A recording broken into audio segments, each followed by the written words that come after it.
విజయాన్ని పరిచయం చేసుకున్నాను.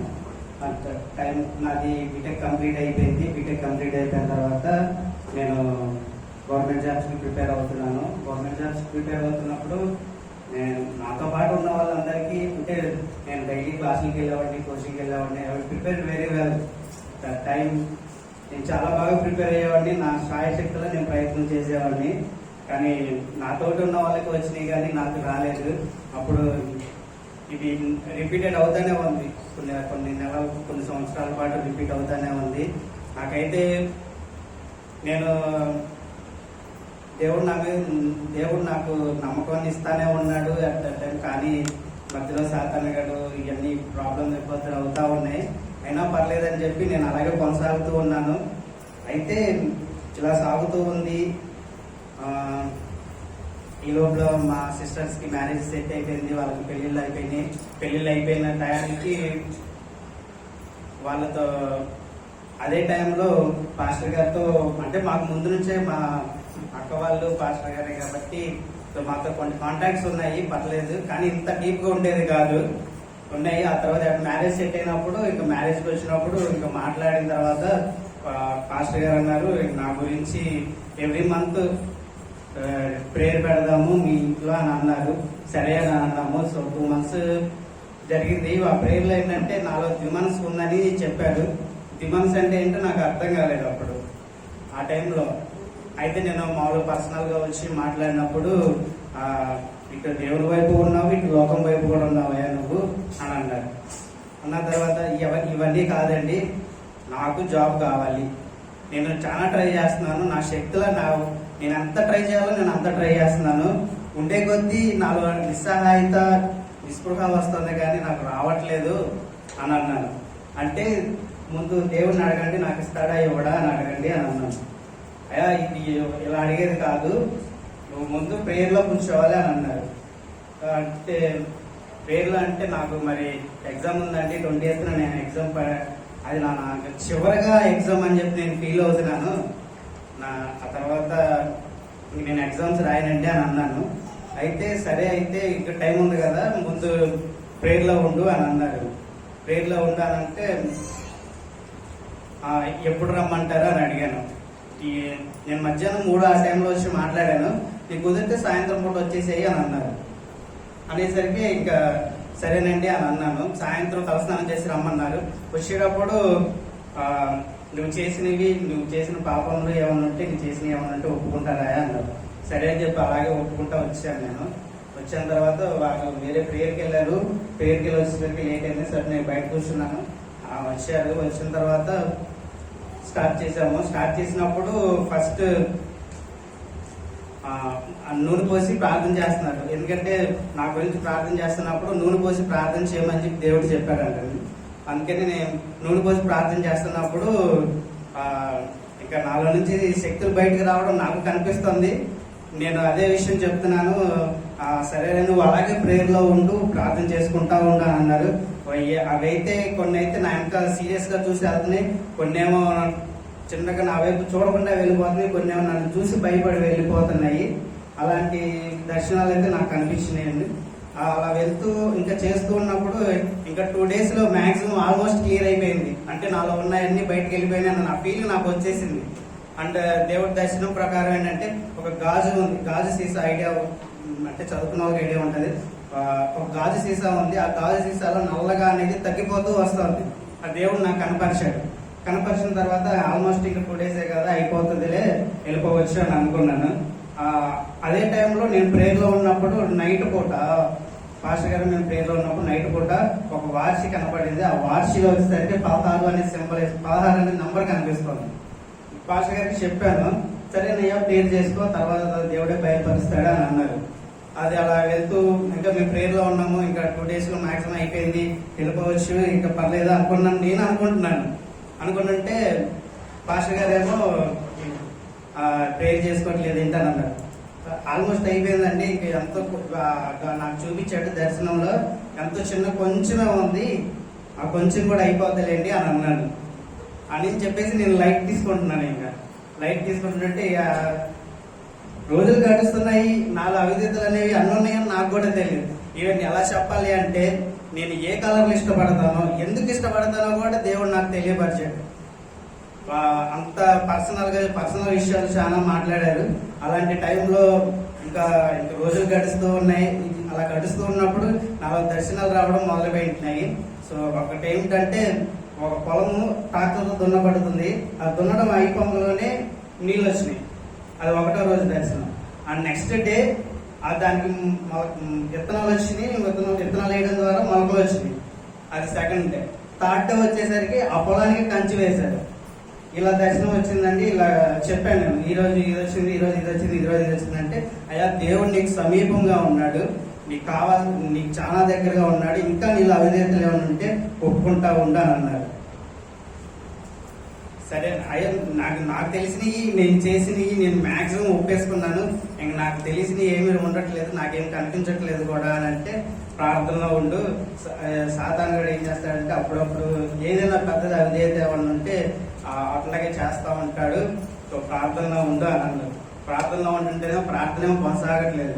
ఏ కాడికి డిస్టర్బ్ అయిపోతా ఉంది. నేను అంత కాన్సన్ట్రేట్ చేద్దాం అనుకున్నా కానీ అది సైడ్ అవుతానే ఉంటుంది, స్కిప్ అవుతానే ఉంటుంది. ఇలా చేయడం నా వల్ల కావట్లేదు. అందుకని చేయడం మానేసేసి పాటలు పాడుకుంటా ఉండేవాడిని.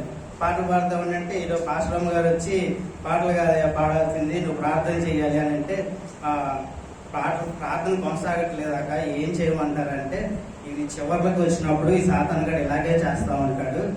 ఇలా చేసేటప్పుడు నువ్వు అప్పుడు ఏసి రక్తమే చేయమనుకుంటా ఉండు, వాడు ఆ మాటకే వాడు వెళ్ళిపోతాడు, నీకు కాన్సన్ట్రేషన్ వచ్చింది అని అన్నారు. సరే అని చెప్పి అలాగే చేసుకుంటా ఉన్నాము. చేసుకుంటా ఉన్నప్పుడు అలాగే కొనసాగుతూ ఉంది. రోజులు గడుస్తూ ఉన్నాయి. నాకేమో ఎగ్జామ్ డేట్ దగ్గరకు వస్తూ ఉంది. మళ్ళీ నేను వెళ్ళి ప్రిపేర్ అవ్వాలి. ఇలాంటివి వెళ్తూ ఉన్నప్పుడు ఇంకా దగ్గరికి ఇంకా పాస్టర్ గారు కూడా ఇంకా నైట్ నాతో పాటు నిద్ర మానేసి నాతో పాటు స్టార్ట్ చేశారు. ఇంకా మామూలుగా అయితే ఒక గంట చేసిన తర్వాత, అయ్యా నేను వేరే వాళ్ళ గురించి చేసుకోవాలి, నువ్వు చేసుకుంటా ఉన్నా అనేవాళ్ళు. ఇంకా నాకు ఎగ్జామ్ డేట్ దగ్గరకు వస్తుందని చెప్పేసి ఇంకా అన్ని పక్కన పెట్టేసి నా కోసం నాతో పాటు కూర్చున్నారు. ఆ టైంలో అసలు ఇంత చిన్న విషయం కూడా అవిధేయత దేవుడు లెక్కేశాడు అని చెప్పి అనిపిస్తూ ఉంటుంది. ఏంటిదంటే, ఎవరో ఇద్దరు మాట్లాడుకుంటున్నారు. ఆ మాటలు నేను విని దాన్ని నేను కూడా ఏమనుకోలేదు. దాన్ని ఇలా చేస్తారా అని అనుకున్నాను అంతే. అలా అనుకున్నందుకు దేవుడు దాన్ని నాకు అవిధేయతగా లెక్కేశాడు. అది నేనైతే మర్చిపోయాను ఆ విషయం. అలాంటి అయితే నాకు చాలా వచ్చినాయి. ఇద్దరు మాట్లాడుకుని నేను వినడం కానీ, లేదంటే ఈవెన్ బెండకాయ కూర ఒకరోజు మా మమ్మీ చాలా డీప్ ఫ్రై చేసింది. ఆ డీప్ ఫ్రై చేసినప్పుడు నేను మమ్మల్ని ఏమనలేదు, ఏం కూర చేయడం అది అసలు ఈ కూరలు ఎవరైనా తింటారా అని నేను అనుకున్నాను అంతే. దాన్ని కూడా దేవుడు బయలుపరిచి, నువ్వు ఈ అవిధేయత చేశావు అని చెప్పి దాన్ని కూడా లెక్కేశాడు దేవుడు. దాన్ని కూడా ఓకేనయ్యా, నేనైతే మామూలుగా అయితే తప్పని నాకు తెలియదు, నా అవిధేయత నేను ఒప్పుకుంటున్నానని చెప్పి ఒప్పుకున్నప్పుడు దేవుడు క్షమించాడు. అండ్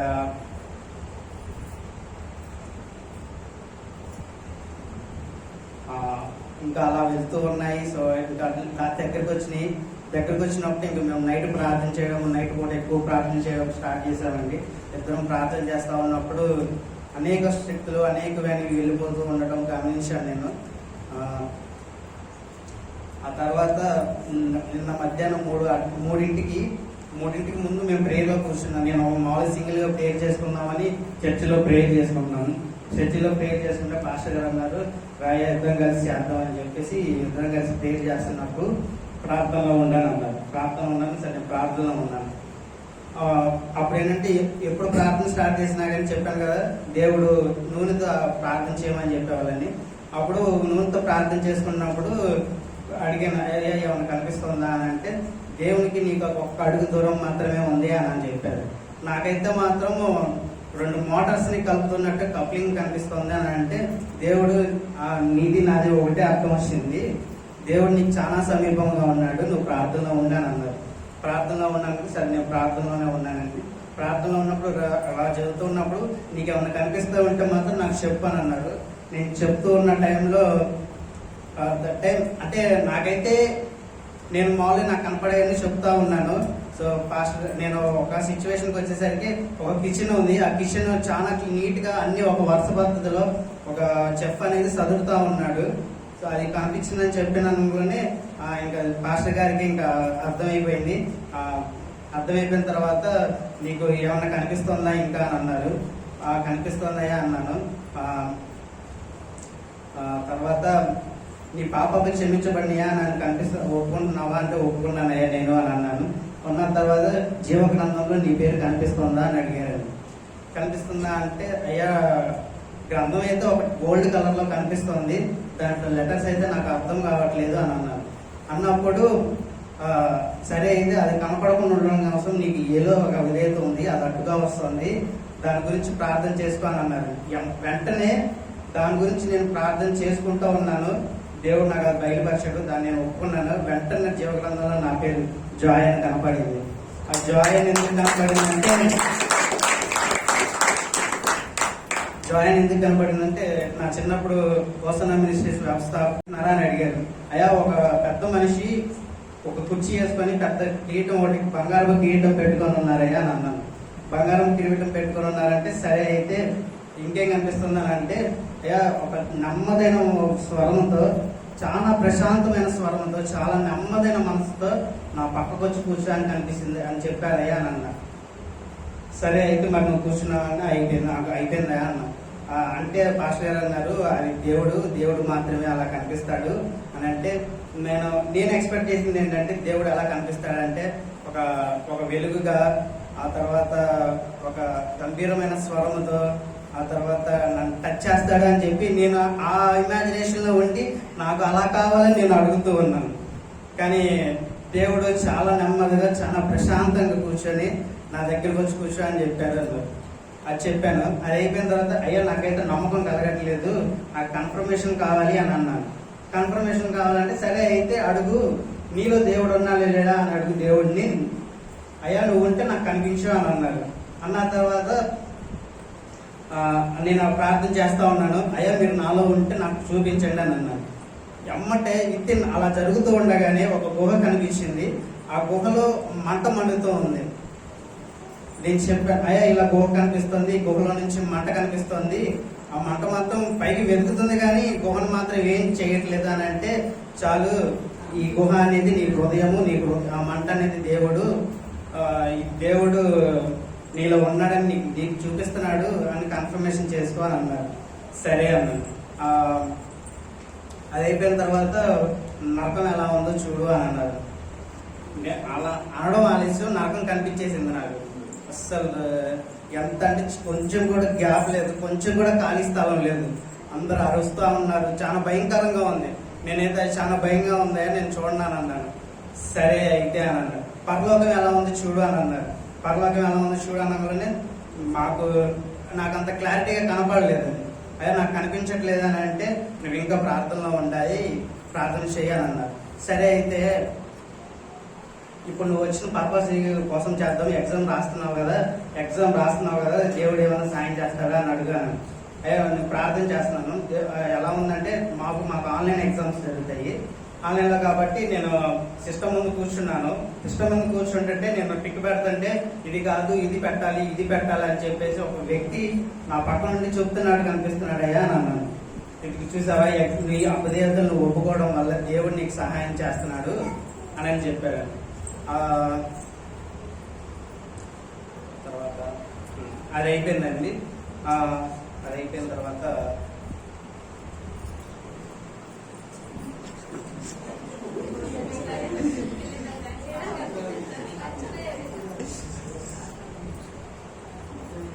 నామం బట్టి నీ ప్రేమ కలిగిన నామం బట్టి మీకు వందనాలు, స్తోత్రములు పరిశుద్ధాత్మ దేవాలయం నీకు వందనాలు. మీరు గొప్ప దేవుడు, జీవము కలిగిన తండ్రి, ఉన్నవాడు ఉన్నవాడు నా ప్రభా, మీ శ్రేష్టమైన నామం బట్టి మీ గొప్ప నామం బట్టి మీకు వందనాలు నా ప్రభా. అయా నీ బిడ్డ నా ప్రభా నైనా నీ పరిశుద్ధమైనటువంటి పిలుపుకు లోబడి అయా మీ కృప చేత నా ప్రభా అయా బిడ్డను మీరు రక్షించుకుని నా ప్రభా నైనా పరిశుద్ధమైన జీవితాన్ని బిడ్డకు మీరు కలుగు చేసి అయా నీ కృప దయచేసి మహిమ పొందమని తండ్రి, మీరు ఇచ్చిన వాగ్దానాలన్నీ కూడా నీ బిడ్డ పక్షంగా నెరవేర్చి అయా బిడ్డను మీకు సాక్షిగా నిలబెట్టుకుని తండ్రి, నీ బిడ్డ ద్వారా నా యొక్క ఆత్మను రక్షించబడి అయా నా ప్రభునైనా మీ యొక్క సంఘము విస్తరించబడినట్లు నీ కృప దయచేసి అయా మీ నామానికి మహిమ తెచ్చుకున్నట్టు తండ్రి, గొర్రె కంటుందని చెప్పావు తండ్రి, నీకు వందనాలు.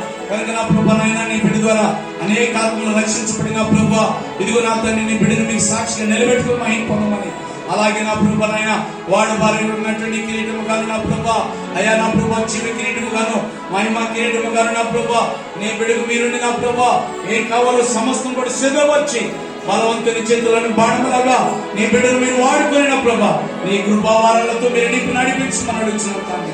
అయా నా ప్రభునైనా అయా మీరు చెప్పిన నా ప్రభా నమ్మిన వారి వలన ఈ సూచక క్రియలు జరుగునని చెప్పాను. అయా మీరు వాగ్దానం చేసిన సూచక క్రియలని నీ బిడ్డ ద్వారా జరుగును గాక. వందనాలు స్థుతులు స్తోత్రములు ప్రభా.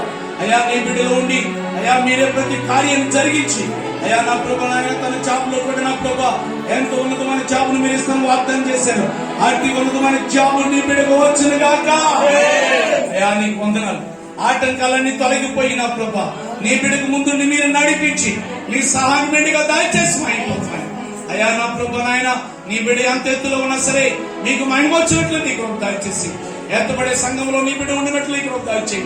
నీ రాజ్యంలో నీ సింహాసనం మీద నీ బిడ్డకు స్థలాన్ని సిద్ధపరిచేందుకు వందనాలు తెలియజేస్తూ నీ ఆయన నా ప్రభునైనా నీ రాజ్యంలో వచ్చినప్పుడు ఆ సింహాసనం మీద నీ బిడ్డలు ఆశీర్వదించడానికి నీ కృప దయచేయి.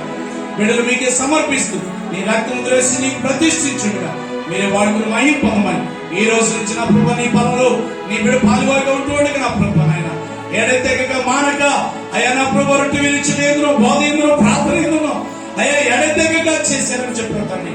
అలాంటి జీవితాన్ని బిడ్డ కలుగు చేసి మీ బిడ్డ మీ కొరకు బ్రతికినట్లు దయచేసి మహిమ పొందమని యేసు పరిశుద్ధ నామమున అడుగుచున్నాము తండ్రి.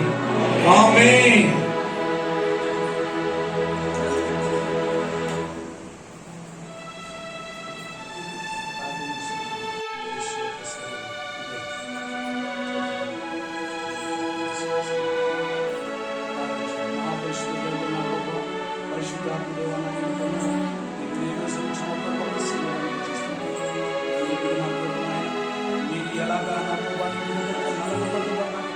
దంచబడ్డారు, పిండిగా చేయబడ్డారు.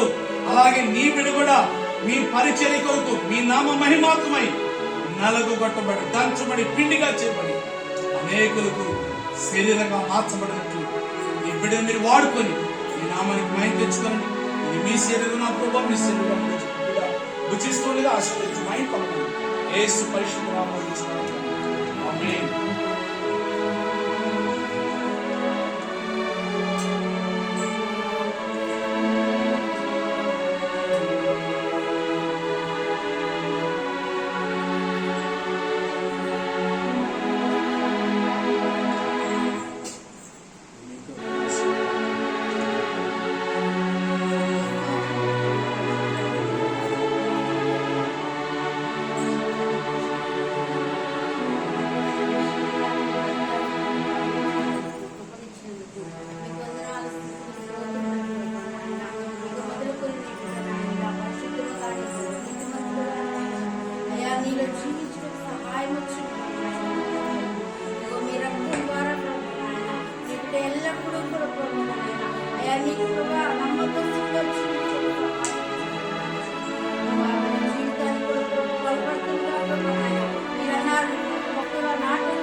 రెండమ్మా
పరిశుద్ధాత్మ నామములో జాయ్ యొక్క ఆత్మీయ జన్మదినాన ఈ కేక్ ను కట్ చేసిందిగా ఈ కేక్ వలె మధురముగా స్తుతించును గాక.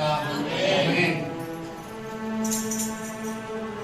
హ్యాపీ బర్త్డే టు పడండి.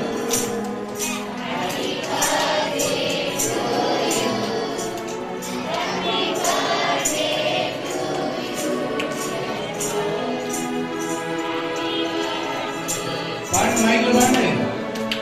హ్యాపీ